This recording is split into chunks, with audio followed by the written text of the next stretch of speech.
Aloha everybody, I'm Kaimana Souza here in the Kanileʻa Sound Studio with the one and only Brittni Paiva. Today's a little unique. We never really did anything like this before, but all we really wanted to do was utilize Brittni's amazing ukulele talents to give you a little look and little taste of some of our Kanileʻa ukuleles that we have around the stores currently. All of these that you'll see today are listed on the website and will be hanging on the wall in our Windward Mall location. But we wanted to have a conversation with Brittni and just play these instruments, talk about them, talk about how they feel, how they smell, and all of that good stuff. So if you like this, let us know and we'll keep doing more. Our first ukulele up today is a K-1 tenor size premium grade koa with a silk finish. The silk finish is something that we do on all of our glossy bodies on the neck of the instrument. And so we'll hand this over to Brittni so that she can kind of demo it and give a little reaction into how it feels, sounds, and looks to her. Okay, I first have to comment on how it sounds cosmetically. Yeah. This is so nice. It's super smooth. That's one thing I've always loved about the silk finishes. Yeah, I feel like it just, aesthetically brings out a whole different character of the instrument. Mm-hmm. So yesterday I was giving a tour at the factory and somebody commented, one of the tour guests commented on our very descriptive terms. Silk, why we call it silk, because it feels like silk. Mm-hmm. And the naturals, why do we call it natural? Because it looks and feels natural. So a lot of what we do is just very simply descriptive, and silk is one of them.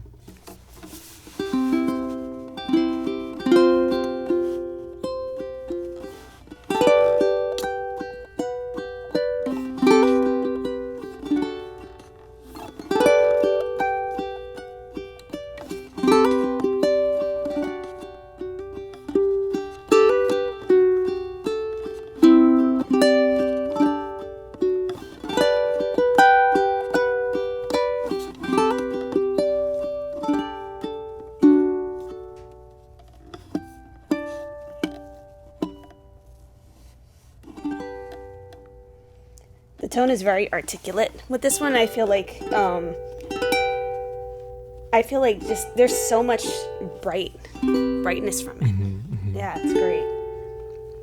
You were talking about the vibrato of this one earlier. Is that something you see often in a lot of ukuleles, or not all? I mean, each ukulele is different, but there are some that just have a really nice vibrato, and you don't have to put a lot of effort into it, to make it sound like that.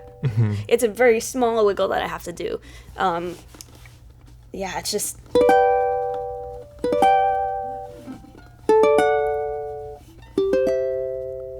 Yeah, it's just really, really effortless to be able to get that tone. One of the other things I love to do is smell the wood. I told you. Can't resist that. Yeah, just even if ukuleles are all made with koa, each one smells different. Yeah. Yeah, and this one was made in March of 2023, so brand new. So you're getting all of the shop. Yes. All of the factory in that ukulele right there. Yeah, I love it. One of the things I really love about the 25th anniversary use is the neck profile. It's a little bit different than what you guys have done before, but I like just how it feels. It feels like a little bit wider than normal. But I feel like the neck is a little bit thinner, and it doesn't have that sort of round. It's not as round as it was before. Is that something that you think is easier to play, helps with certain things? Yeah, I don't feel like I have to be crunched up. There's nothing really filling up the back of my hand, so that's nice. Okay. Yeah, I really love this neck profile. Yeah. And that truthfully has a lot to do with Kahiao. Coming into the shop and working alongside Joe to kind of put his expertise, his feel into the Kanileʻas now. I mean, new strings, bridge changing a little bit, and then the neck as well. So now we have two of them in there, and each of them putting their thoughts and feelings into what they believe, and so that's where we're going to see slight changes in the instruments over the years as Kahiao continues to progress as well in his building style and playing style. They're completely different players. Joe, H-string, falsetto singer, ukulele was to him an accompaniment to his voice, whereas Kahiao is finger stylist, a lot like you in terms of gentle and articulate and precise. So I think blending those two styles into the Kanileʻas that are getting put out today is really gonna open up the door for playing styles. Yeah, there's always a little bit of everything, every style that you can find in each Kanileʻa, and that's one thing I really adore. Yeah. Cool.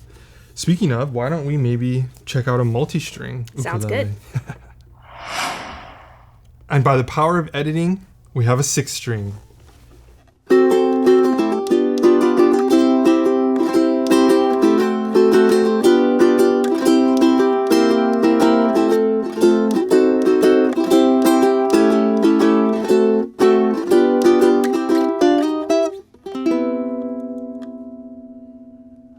I don't often get to play multi-stringed instruments, so it's always nice when I do. I stick to 4 because I have small hands.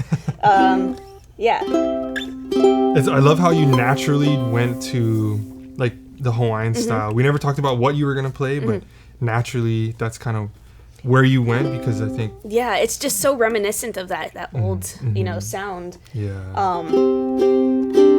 So I think if you plan on just using your ukulele as a rhythm instrument to back up your singing, I think a multi-stringed uke is a really good idea for that. Yeah. Do you think finger style on a 6-string is doable? Does it take some practice? It definitely takes practice. I don't want to say that you can't do it. I mean, you can do anything on the ukulele. But it's definitely going to take a little more practice. If you have bigger fingers, it might be easier to do that. I think definitely for strumming, that's like what I'm going to go to if I'm going to play, 6 or 8 string. This particular uke is just so vibrant and warm. I love the tone.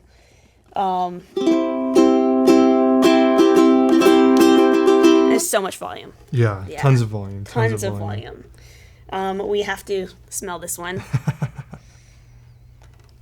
This one has been in the store for a bit, I believe. Yep, little while. Yeah. Yeah, multi-strings aren't as popular. I guess maybe a little bit of fear in will I play it? Will I like it? Will I be able to? Some people are thrown off by the 2 strings on one course, but we're here to tell you, play it as if it was 1. You just have to hold down 2. If you really can dial it in, you can separate it, because we have a high G, and then on the 3rd chorus we have a high C and a low C. Then we have a single E standard, and then we have a low A and a high A. And we do offer, that's the traditional lili'u tuning, but we do offer a low G set, which just adds even more warmth and more volume, and just it the 6-string and the 8-string, putting a low G on the 6-string kind of brings that tone in between. We don't have an 8-string today, but it's more volume than the 6-string, more warmth and all of that. And the tuners on our multi-strings are really cool, very classic, very cool motifs on there, and sturdy, very sturdy. I think like for people to have like an idea of what you can use like a 6-string for, especially since, like you said, it might be a little intimidating for most people.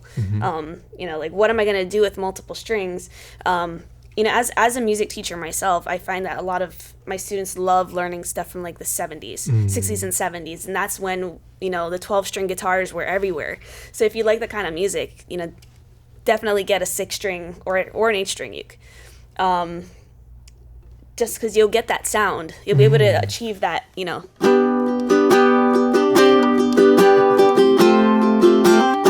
that notable, 60s and 70s tone from an ukulele, which is significantly easier to play than a 12-string guitar. Yeah. Yeah. 12-string guitars are crazy. Yeah. So. Yeah. You read my mind. I was going to ask you to give us a little 60s or 70s song on it so we can hear. Yeah.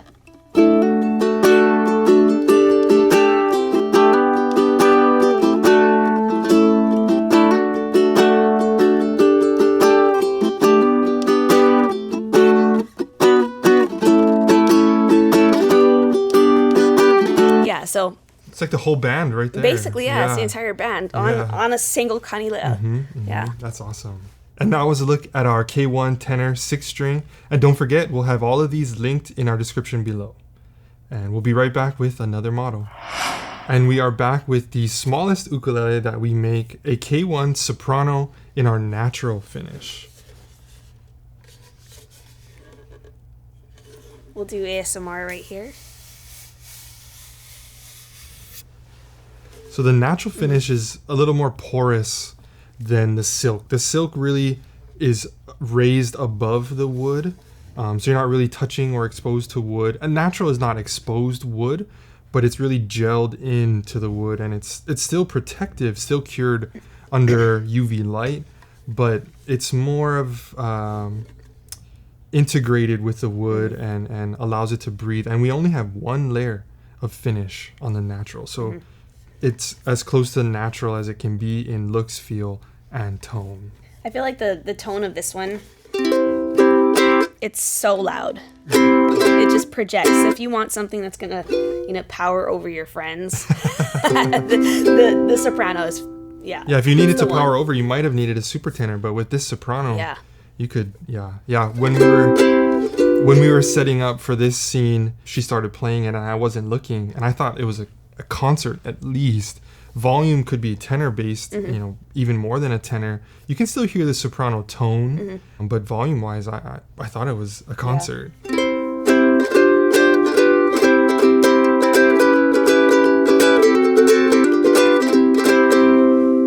Wow. Yeah. It's so loud. Yeah. How does it sound on one of your more gentle songs?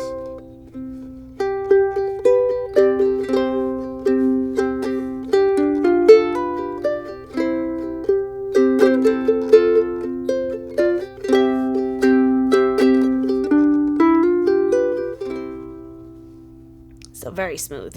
Yeah, it has like every size tone into it. You can hear tenor tones, concert, and then that traditional soprano tone. Yeah. Interestingly enough, we actually don't build a lot of sopranos.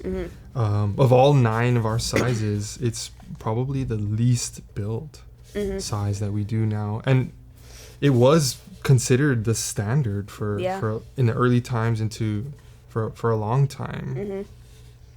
Yeah. I feel like when I pick up a soprano, it's like I go on vacation. My hands go on vacation. It's so easy to play. It's just one that you just pick up and sit back and really don't have to think about anything. Really. Have you ever recorded a song or a track with a soprano? I've not actually, so I should. Just a curious question. Yeah. Actually, I can play a soprano, but I'll definitely make a lot of mistakes just because of the muscle memory. Like if I'm stretching 2 on a soprano, I'll end up stretching the 3 frets, and I'm like, oh, that was wrong. Yeah. I think the neck is the same width, right? Yeah, the nut is the same width, 1.5 inches. The profile is pretty similar to the rest, but the fret spacing is just more condensed. Yeah. So if you have small hands like I do, then sopranos is a walk in the park. Yeah. If you have bigger hands like I do, you got to really focus on hitting the correct fret. Yeah.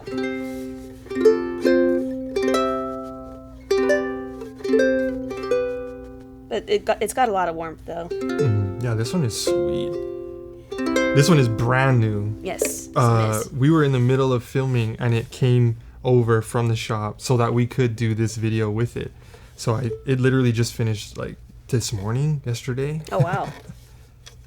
Brand new. Mm-hmm. Brand new. Yeah. Yeah, how does it smell? Like fresh wood. Fresh wood. Fresh wood. Yeah, Soprano Naturals, well, natural finish is has always been pretty popular. We used to brand it as, instead of calling it natural, it used to be branded Sound Monster when it was first introduced as an option, because it really is that. It is a sound monster. It, again, still protects the wood, and it does bring out some of the look, but it's truly all about tone with the natural finish. Yeah. Yeah. I love this Soprano. Yeah, it is a sweet one. It is a sweet one. Yeah, so this was our K-1 Soprano Natural, and we'll have another one up for you next. Stay tuned. The model that we have up next is from our Pro Series line. It's actually the first Pro Series model, the Aldrine Tenor. And you're quite good friends with Aldrine. I want to hear about the very first time you met Aldrine. That story. I want to hear that story. Gosh, I don't even remember when I first met him. It was a long time ago. Okay. But yeah, we've been friends for, I think it was pretty much around the time when my first album came out, back in 04 or 05, I believe. Oh, okay. So it was a really long time. But yeah, we're really good friends, and we play Mario Kart together. Oh, nice. So nice. yeah, and eat figgy pudding spam. Oh yeah, it was surprisingly delicious. Okay, I'll have to try it. I'll have to try it. So Aldrine's model,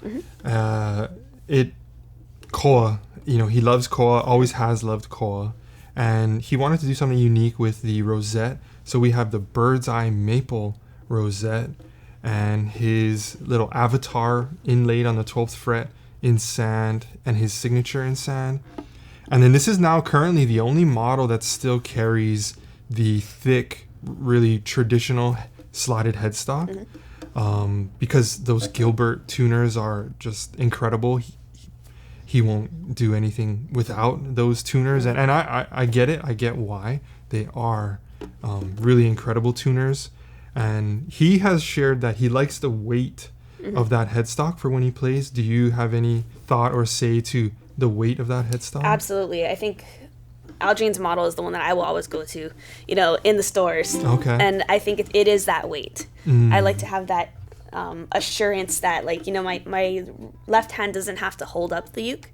It can just kind of, take on the extra weight in my hand and kind of make everything make my chord shapes a little sturdier. It's a little counterintuitive, really. Yeah. When you think about it, a little heavier, but it's more sturdy in that way. Yeah. So there's not a whole lot that I have to do to hold it up. It just kind of sits there while my right arm, I don't feel like there's a lot of like this light feathery thing that's sitting here where I have to like figure out like where's the weight. Where's the center of gravity? So I like to have it here. Okay.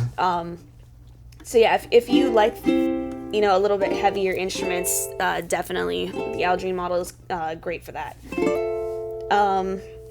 As far as like the sound, of all of his models, the type of koa that's used, it's just super bright and it projects. And if you like that sort of tone, yeah. Can we hear that that Aldrine song? Sure. I'm sorry, I don't remember what it's called, but I'll play it. Aldrine can comment and tell us what it's called.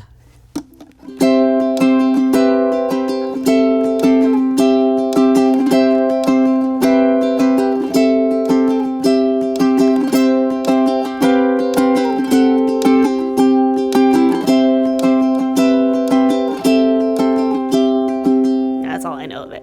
But Christmas, from his Christmas album? I think so. Christmas in March. Yeah. Christmas music is all year round. Yes. Agreed. Yeah, I think all of his instruments, being that this is a pro model, it's gonna have that professional tone that will make you sound like all of us, which is really cool. I love it. How does this one do in the higher frets?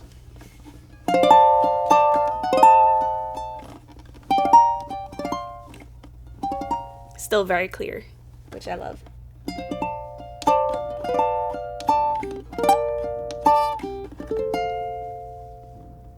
Nice. Yeah. I love, just the type of curl that's always used. Yeah, we don't have very many models that are standard as master grade. Right. The Aldrine, I believe, is the only model that is listed as a standard master grade koa. Yeah. And this is surely master grade with the sapwood, these little striations that we've been seeing in one of our recent logs, where it's almost like a bear claw-iness to it, especially on the sides. You can really see that something unique that we don't see often, but it's we're actually getting requests for that type of wood specifically. Just this morning I got a request for that. Nice. Yeah, just it's a work of art. That's for sure. Yeah. And it's one of our it is the original Pro Series model. I think since 2012-ish, 2013, I think, we released the Aldrine Tenor. The only model with the thick slotted headstock, the only model with the Gilbert tuners, and the only model with the master grade koa as standard. And a work of art. And just again, all of these models are going to be linked in our description below, and so you can check them out for yourself and see some of our studio photos of them as well. And we'll have another ukulele up for you next. From the Pro Series Aldrine model, up next we have the newest Pro Series model, the K-1 model. Just released this year in 2023. If you haven't watched our live showcase, please do it. It is here on our YouTube channel. We'll also link that. There is a description and sound demo from K-1 themselves, and this is their Pro Series model, designed after one of the instruments that they play. And I know you do have sort of a sweet spot for this particular instrument. We've got Indian rosewood back and sides, a rainbow Alaskan cedar soundboard with all of the newest bells and whistles that Kanileʻa has. The true relief, the bevel cutaway, the side sound port, slotted headstock, the true reduction. This model truly does have everything that we have to offer as Kanileʻa. And I just want to hear you play it and then also hear your thoughts about it.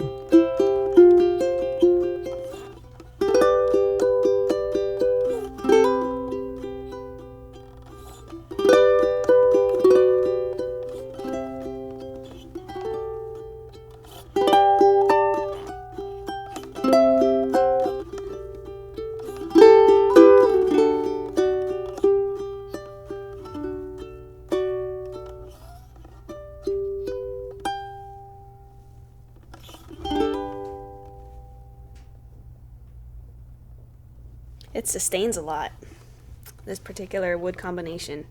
Yeah, the only model in our lineup that's not all koa. Right. Yeah. I could see when we were setting up and you were tuning it and stuff, I could really see, I really think you like this model. For sure. Having this here, it's so comfortable. Just to kind of sit and it just falls in there nicely. Yeah.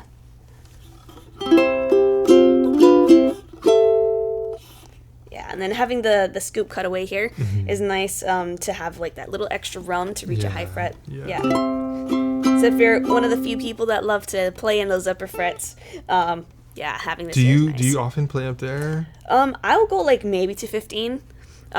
Sometimes when I'm feeling creative on stage, depending on who I'm playing with, I'll go higher. Yeah. I saw on the soprano earlier, you went to the very last fret. I did, yeah.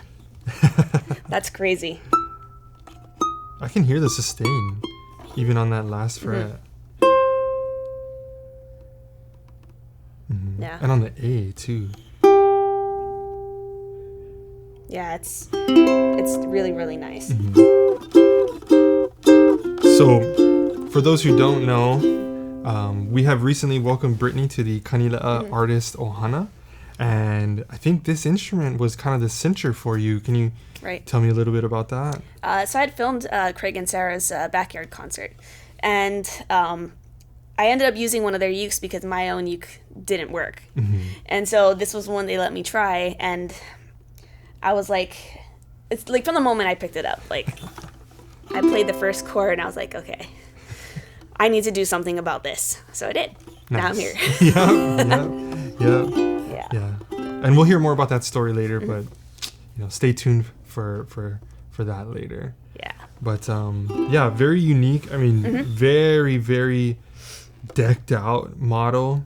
We even actually moved the side sound port a little higher on the upper bout, just based on Sarah's playing position, so that it's more usable for her. Right. And we translated that to the model just to be as accurate as we can. The C and the S are in the 12th fret. They're in sand with their Nouveau scroll inlays. And we're building a bunch of these. We actually had to get more rosewood. We didn't have as much as we anticipated, and we needed to get more because we got so many orders for this model. If you want to see more, this will also be linked on our description to our website, and you can also hear Craig and Sarah talk about it a little bit as well.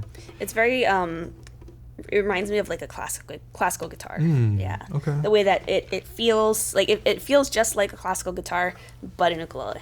It's a very classical guitar wood combo. Rosewood cedar. That's a very classical wood. Yeah. Could we hear something classical on it? I'll try. No worries. Whatever you can do.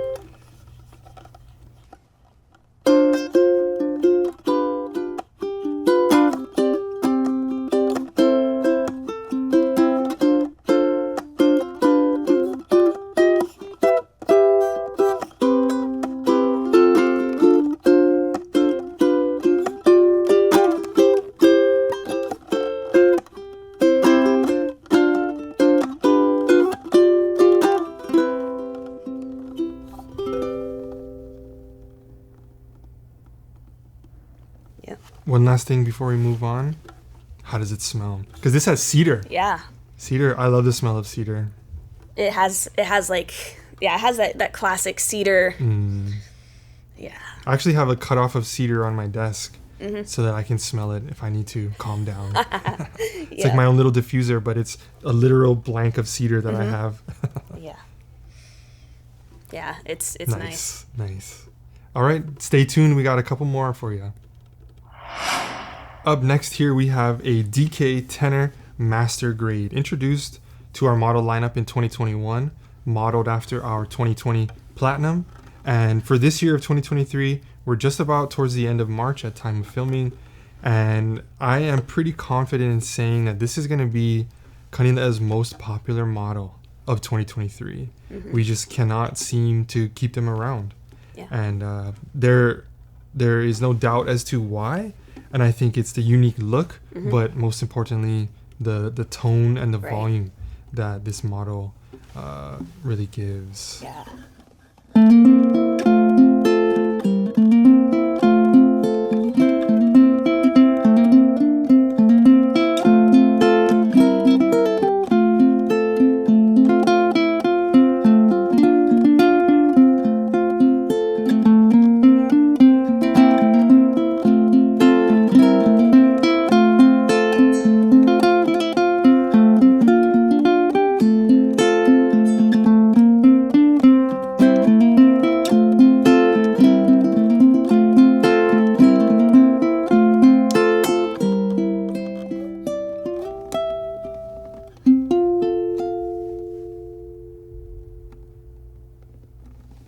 So much depth. It's like the 6 string. It's like you're playing the whole band right there on those 4 strings. On 4 strings. Yeah. Yeah, that sounded awesome. Yeah. The armrest here is a really nice, comfortable addition to an ukulele. And just like the overall surface area that the sound has to vibrate off of. Yeah. It's incredible. That's really the purpose behind the off-centered sound hole.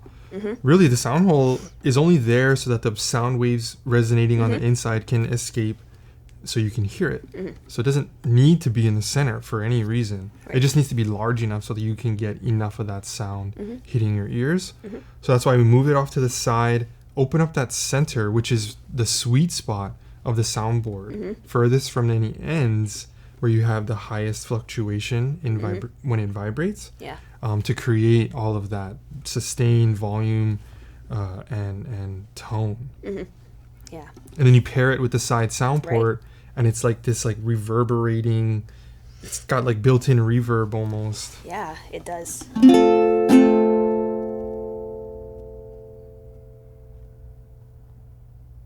Never ends. Yeah, so opposite to the Aldrine, this has the thin slotted headstock. I know you said that the thick slotted headstock kind of grounds itself in your hand. What would you say is the benefit or the feel to having the thinner, lighter headstock? I think if you're a player who, mostly sits and just, kind of anchors the body of the uke within your arm and your lap, I think having the lighter headstock is a good idea. Because then it just kind of frees up your hand. You don't have to really, you don't have anything grounding it. Do you play with a strap? I do, yes. Okay. Yeah, I play with a strap. I like to stand and play on stage. Sure. Just mainly because it allows me to move, the uke freely, and it just allows for more expression for me personally. Yeah.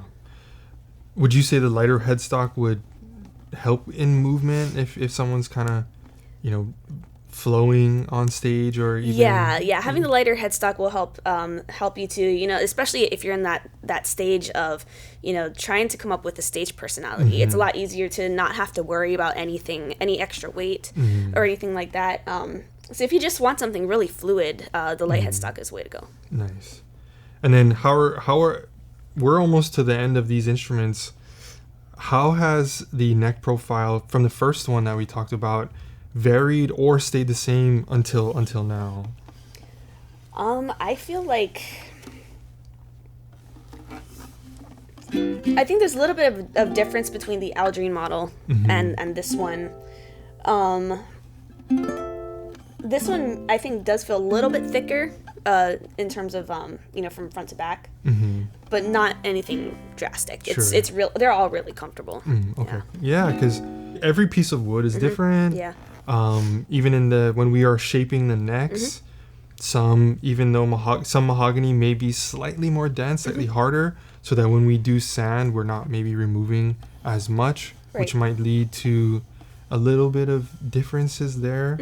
Yeah, which is just something to note that the body, the neck, fretboard, bridge, every wooden component is highly variable.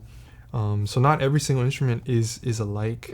When you pick out instruments, what do you look for, and about how long does it take for you to really say, okay, this instrument I really like? There are some that right off the bat I'll know, and that's just from purely like a emotional, I guess maybe a spiritual level. Being that each instrument has its own personality and everybody who builds it puts their personality into it, and that those are all things that I can feel. So when I pick up an instrument, all of them feel amazing from that aspect. But there's always going to be that one. It's just like people, our friends. There's going to be that one friend that's just like you are, you hold special to your heart. You just gel. Yeah. And so... I actually know somebody who likens it to tasting in his throat, where the instrument needs to reverberate in the back of his throat a certain way. Interesting. Yeah, it's not necessarily a taste, but he kind of explains it as like tasting it, sort of. Yeah, I guess that makes sense. Yeah. For me personally, when it comes to like the technical aspect of picking an instrument, I'm gonna, of course, look for how well it fits in my left hand, how well it fits in my right hand, and then from a tonal aspect, I'm gonna listen for certain notes that I know I spend a lot of time on in general, and how those sound based off of how I play. Yeah. Yeah, that makes a lot of sense. People ask me oftentimes what I think they should get, and one of the first questions I ask is, what do you play? Do you play fingerstyle, major strumming, style, genres? Because that really does make a difference of where your hands are going to sit, what tones they might like personally. Yeah. And so, that is one question that I always ask when somebody asks me what I think. First question is always, what do you play? How do you play? Exactly. Yeah. So how would this one rank? How would this one stack up? Just specifically, because they're all different, but this specific DK Master. It's super loud. There's a little percussive element to it. Is in when I strum. So it's almost like the sound vibrates so much inside that you get a little bit of that sort of a kick drum effect. That's why it sounded like the whole band was playing that song earlier. Yeah, I hear it right in that beginning. Right in that. Yeah. Nice. It's great. Yeah, It's I love one the of my DK favorites. personally. I love them all, but Yeah. each one is special. It is going to be I do believe, and it's only March, so it's hard to say early, but I think this is going to be our most popular for this year at least. And the master grade core too. Oh yeah, it's special. Just, yeah. Interestingly amazing. enough, we have 2 master grade DKs on the wall, and I had to pick one, and I picked this one. The other one is beautiful for sure, but this one kind of just really, like you said, it just spoke to me. So that's why I brought it in for our demo today. Yeah. And so we've got one more after this. So this is our DK Tenor Master, hugely popular this year due to the looks, the tone, the feel. And we've got one very special ukulele left for you all. And we're excited to show you it. All right, we've got one last very special ukulele. This year, 2023, is Kanileʻa's 25th anniversary. And we have here our 25th anniversary limited edition platinum, adorned with sterling silver. That's really some of the highlights here on this instrument. And I did put out a video about the story behind who and what and why silver. So we'll also have that linked for you. And when Brittni came by, it was maybe a month ago, I think this was the first instrument I asked you to play. And you said it was your favorite. Yeah. Why? Well, first of all, because it's flashy. I love flashy stuff. Second, tonally, it's very close to the sound that I have. Which would you say? What would you say that is, if you could describe it? It's a very warm tone. It's not insanely loud. There's not a lot of high end. There's a lot of that sort of punchy richness, and that's kind of what's been like the Brittni Paiva tone. And so when I picked up this uke, it's like home.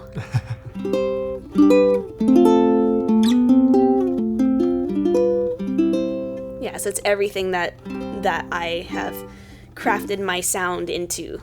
Like if you were to put that into a uke, it's this. Yeah. Can we hear some of that Brittni Paiva tone? Yeah.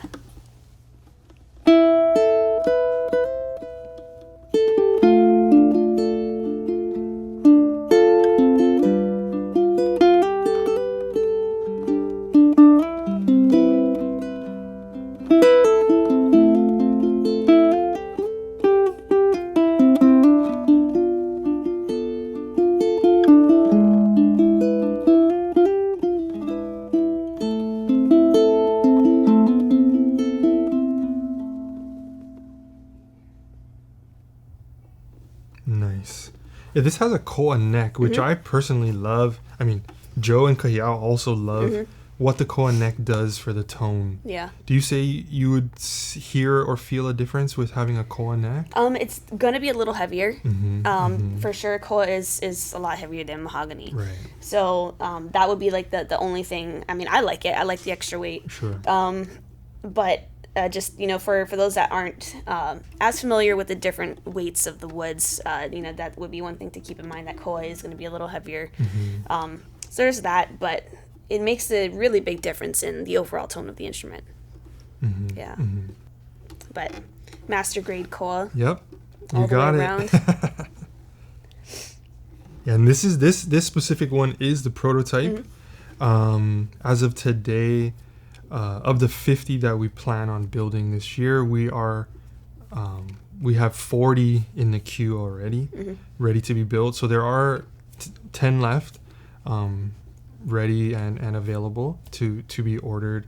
And Maile was the theme here. Maile with the silver, that celebratory theme, 25 years building ukulele as Kanileʻa. Because, graduation, weddings, everyone's got that Maile. Right. And Maile smells good. Unfortunately, we don't get the scent of Maile on the ukulele, but, we can get that koa scent. And yeah, I know you like the silver. Yeah. Silver's really nice. Are we doing some silver on yours? I think so. Somewhere. Okay. Yeah. But just overall magnificent. Yeah. Thank you. So all of these ukulele that we've looked at today are mostly available on our website, and we'll have all of that linked below. I know I referenced a couple videos today as well of something to watch on our YouTube, so we'll have all of that linked for you there. And maybe if you could give us one more Brittni Paiva jam on your favorite ukulele and we'll fade out from there.